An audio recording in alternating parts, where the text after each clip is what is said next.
বোনের হৃদয় রিংড়ানো বক্তব্যে আবেগে ভাসলেন সবাই। দিন শেষে জানা গেল আসলে বক্তা হাদির আপন বোন নন। নাহিদ ইসলামকে যদি আমরা জয়যুক্ত না করতে পারি এর চেয়ে লজ্জার কিছু আর বাংলাদেশে থাকে না।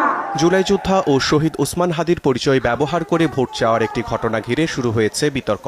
রোববার ঢাকা ১১ আসনে ১১ দলীয় জোটের এক নির্বাচনী সমাবেশে নিজেকে শহীদ ওসমান হাদির বোন পরিচয় দিয়ে বক্তব্য দেন শবনম খাদিজা নামের এক নারী। ওই সমাবেশে তিনি জোট সমর্থিত প্রার্থী নাহিদ ইসলামের পক্ষে ভোটও চেয়েছেন।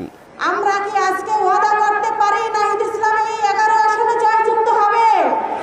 তবে সমাবেশের পরপরই ওই নারীর পরিচয় নিয়ে প্রশ্ন ওঠে। সামাজিক যোগাযোগ মাধ্যম ফেসবুকে একটি পোস্টে শহীদ ওসমান হাদির স্ত্রী রাবেয়া ইসলাম শম্পা ওই নারীকে ভুয়া বলে উল্লেখ করেন। পোস্টে তিনি বলেন, শহীদ ওসমান হাদি তার জীবদ্দশায় কোনো রাজনৈতিক দলের সঙ্গে যুক্ত ছিলেন না। তার ওই পোস্টটি শেয়ার করেন ইনকিলাব মঞ্চের সদস্য সচিব আব্দুল্লাহ আল জাবের। পোস্টের মন্তব্যের ঘরে তিনি লিখেন, পরিবারের তথ্য মতে বক্তব্য দেওয়া ওই নারী হাদি ভাইয়ের ৩ বোনের কেউ নন। বিচার আমরা যেন এই বাংলার মাটিতে দিবালোকের সামনে দেখতে পাই।